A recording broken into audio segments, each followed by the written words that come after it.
Hello friends, my name's Cameron. I hope you all are doing well, and welcome to my Dead by Daylight Season 4 pilot video. So, in this video, I'll be going over how my videos will be formatted throughout this year. If anything, think of this video as like a tutorial on my content, just giving information on what you're going to be seeing when it comes to my imaging, when it comes to the text I put on screen, and what it all means. So, starting off with the intro, whenever I'm playing as killer or survivor, I'm going to be showing off what the survivors are bringing to the trial, and during this time, I'll be giving some commentary about what you're about to see, my thoughts on the trial itself, my thoughts on the killer, if the survivors are bringing really strong items, my thoughts on those as well. So in short, whenever it comes to the intros on my videos, I'll be showing off what the survivors are bringing, and I'll be giving some commentary on what I think about the whole trial itself. After the intro, I'm going to be talking about the build I will be bringing. I'm going to start off with killer, and then I'll move on to survivor once the whole killer side is completed. So after I show off what the survivors are bringing, I'm going to be talking about my build. To start, I'll be showing off the perks that I'm bringing. Here is just an example of the perks that I'm choosing, and I'll go into detail on why I chose them and why I thought they'd be good for the killer, and just a general description of what they do. And the order I will be going in is top, left, bottom, right. So Monitor and Abuse, Devour Hope, Pop Goes Weasel, and Surge. So right now I'll start an example of how the video will actually go.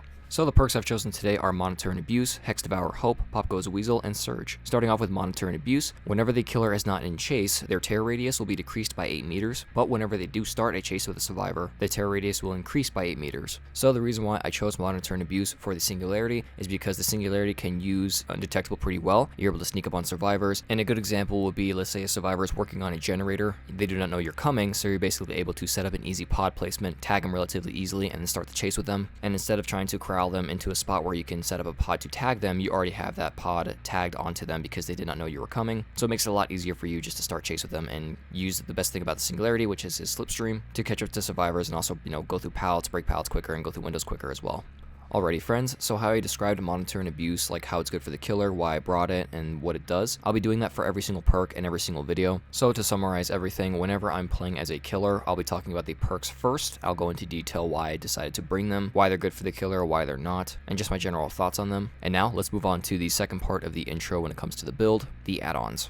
So I will be showing off what the killer icon looks like, the killer's ability. If you're not too familiar with it, you can stop and read it. I will not be describing what the killer ability does, just because I'll be in the intro for a lot longer, and I do try to make those as quick as possible. But anyways, the main focus is the add-ons. So similar to the perks, I'm going to be doing a quick example of how this actually will go in a video. So the add-ons I've chosen today are the Soma Family Photo and the Nutritional Slurry. So how this add-on works, whenever the Singularity slipstreams a survivor using a biopod, this will inflict a 3% hindered status effect to the survivor for 3 seconds. This will also inflict a deep wound status effect if the survivor is injured, and the slurry just adds 2 extra biopods. The reason why I chose these add-ons is because one, the Soma Family Photo can help a lot when it comes to just slowing down survivors when you do initially slipstream them, and if you do manage to hit them applying that deep wound status effect, that can waste more of the survivor's time because they're not working on gens, they're having to mend. And when it comes to the slurry, I think it's always good just to have extra biopods. Let's say you put a biopod in a placement where you can oversee like a large area. Whenever you're chasing a survivor, adding more biopods to the map, you don't have to worry as much about deleting that biopod, because if you do not know, the Singularity normally starts off with 8, but if you use like a 9th biopod, the first ever biopod you put down will self-destruct, so you have a little bit more wiggle room when it comes to like just placing down more pods around the map that are in chase. Alrighty friends, so that was the example. So in short, after the perks, I'm going to be showing off the add-ons. I'll give a brief description on what they do, and then I'll talk about why I brought them. Okay, moving on to the final part of the introduction, which is the conclusion to my build. Here, I'll talk about which realm I'll be playing on, my thoughts on the realm itself, and my thoughts on how the build can work in that realm. So again, I'll do an example of how it will look in the actual video.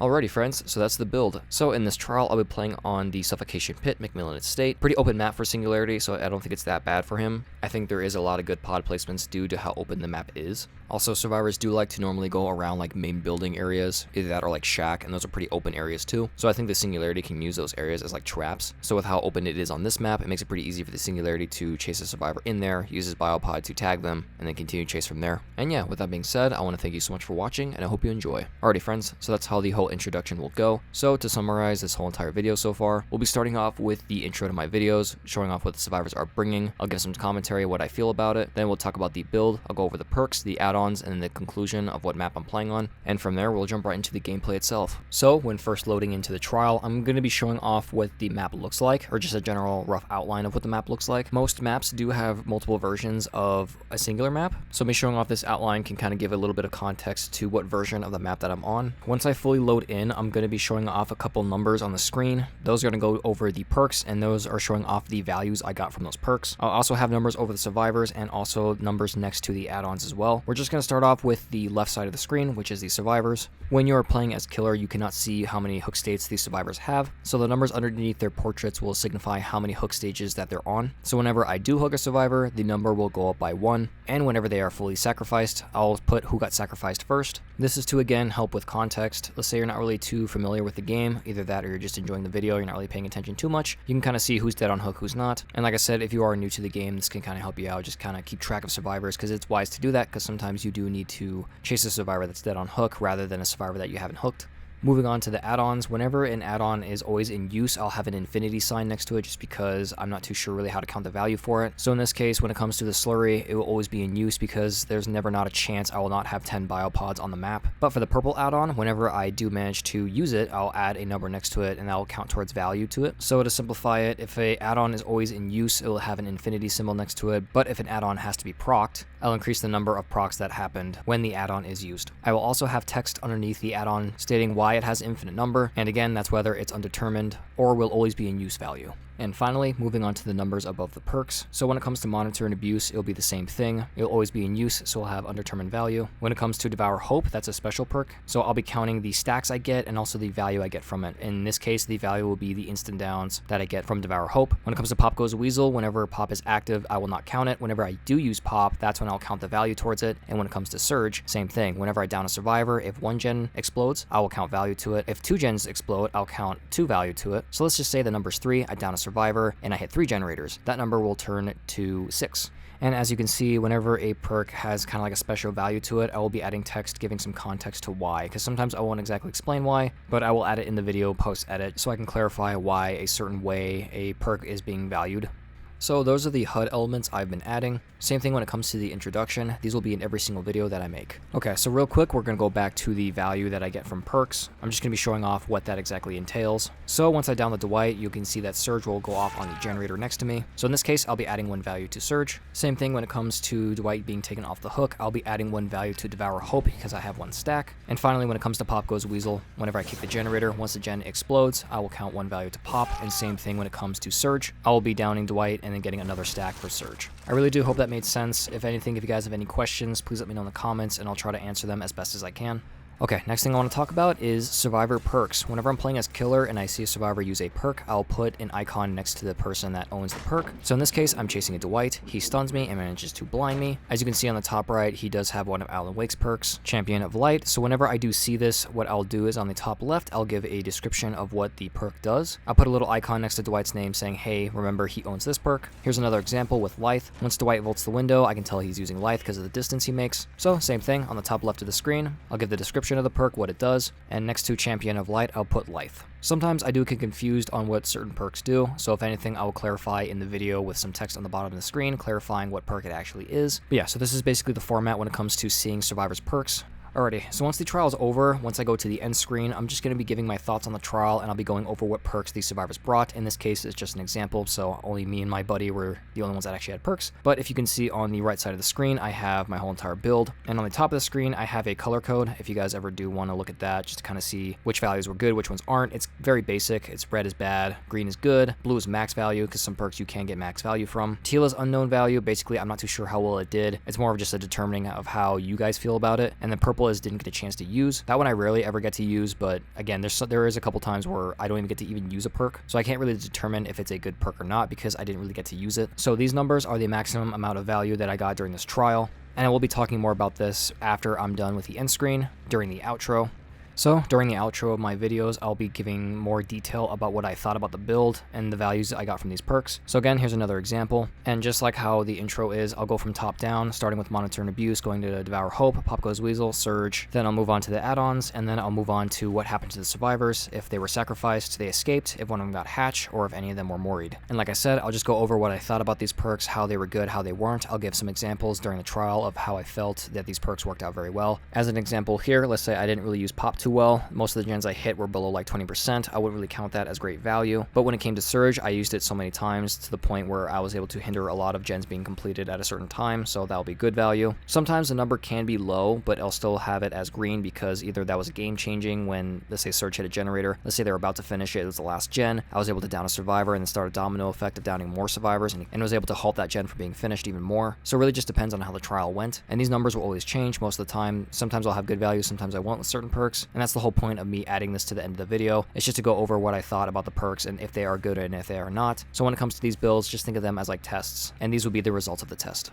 Okay, so now we're going to move on to the survivor side. I'm going to go through the intro kind of quick just because it's almost exactly the same thing as the killer side. So similar to the intro with the killer side, I'm going to be showing off what the survivors are bringing. Then I'm going to move on to my build, showing off the perks, exactly the same thing as killer. Also, something I didn't touch on when I was talking about the killer intro is that I'll have some text above the perks, above and next to the perks, that just kind of give a brief description of what they do. So just to simplify empathic connection, all this perk does is just increase healing speed and also shows the aura of the survivor that owns the perk to injured survivors. And also, whenever there is a plus mark next to perks, it means that they work well together, either that or they have a synergy. So in this case, it'll be empathic connection and empathy, because both these perks show auras of injured survivors. And how these perks can work well together is that I can see injured survivors with empathy, and they can see me with empathic connection. So if I want to take a hit for them, they can see that I'm coming to help them. Either that, or if they're left alone, they can either come to me so I can heal them, or I can go to them because I know where they are, and I can heal them just a little bit faster. So if you do see a plus mark in between perks, this means that, hey, they work either well together, either that, or they synergize with each other.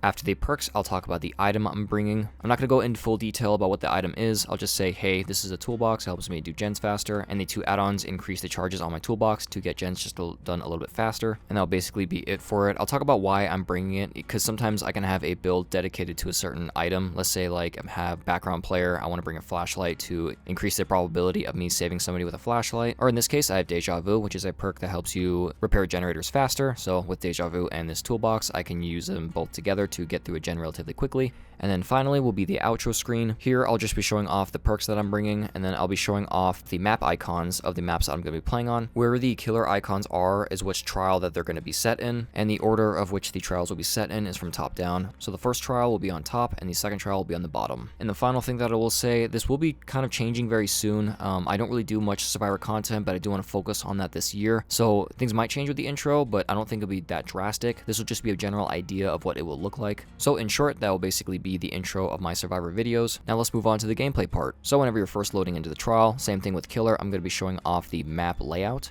And then whenever you're officially playing as a survivor, I'll be showing off the value numbers going over the perks. Unlike killer add-ons, I don't think there's a very good reason to show value for add-ons that I'm using for my items. At the end of the video, I'll go more in depth at talking about if the add-ons were good or not during the value discussion. Okay, so now let's talk about the killer. Whenever I'm able to discover what killer it is, either that or I'm playing with friends and they figure out what killer it is, on the top left of the screen, I'll be showing off the killer icons. I'll be showing off the killer themselves and also their description of what their ability does. So for those who do not know what the killer does, they can pause the video, read the description of what their ability is, and then continue from there. Okay, so next will be killer perks. Whenever I see a killer perk on the top right of the screen, I'll be showing off what the perk icon looks like and also be showing off what the perk does. So again, if you do not know, you can pause the video to read it. So in this case, it's Surge. Whenever the Jake goes down, my gen will explode, and I'll know it's Surge because that's what the perk does. I'll call it out, and on the top right of the screen, I'll be showing off what it does and the icon for it. And the icon will stay on the top right of the screen just to give context throughout the trial, saying, hey, this killer does have this perk. And here is another example with the perk Pain Resonance. Whenever the Jake is put on a Scorched Hook, I will scream because my gen has the most progress, and I'll be saying, hey, that's Pain Resonance. Same thing, perk icon on the top right with the description underneath it. Also, here's another example of Pain Resonance from my side. I did notice that the Claudette did scream after I was hooked, so I can call out saying, oh hey, that was Pain Res.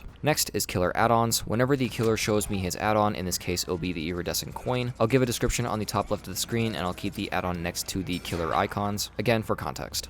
So whenever it comes to the end screen, same exact thing with killer. I'll be showing off the value I got from that trial. And after everything is said and done, I'll move on to the conclusion of the video where I talk about the discussion of the values I got from this build. When it comes to the item, I'll be talking about if I used it as efficient as I could. If I did use 77% of the flashlight and I had 23% left, it really just depends if I got some good value from it. Maybe I got some flashy saves, either that or I was able to blind the killer to kind of disorient them, so I was able to make some distance. And that's the reason why the item value has a percentage next to it. And then I'll talk about if we escaped, if some person got hashed, not sure if one of us got moried or if anyone got sacrificed. Alrighty friends, ending off that's the whole entire video. That's basically everything that I did want to talk about. The only thing I can think of is like specialty edits that I'll do for some killers, and those would be very rare. Again, they'll also just be for the killers that will have those ones. So one I can think of is my most recent video with Nemesis. I showed how many syringes were left on the map on the top left of the screen. If it's anything important, I'll probably talk about it in the intro of the video. Either that or I'll add some text underneath the icon just stating what it is. And before I officially end the video, I just want to say thank you so much to all the support I've gotten these past 2 years. I definitely have learned a lot, and I'm very excited to continue learning more in the future. Also, I do have a teaser for the first video of Season 4. It's a suggested build for the Singularity. This one was a fun one. My PC was definitely struggling when I was recording this video, but I'll talk more about that in the video itself. Also, a big thanks to my friend Aaron. He's the one that helped me get all the footage for this video, and he'll be the one that's going to be playing with me most of the time when I play as Survivor. I'm not a huge fan of playing Survivor by myself, and playing with him has been a lot of fun. So again, thank you Aaron for helping me out. Really means a lot, buddy.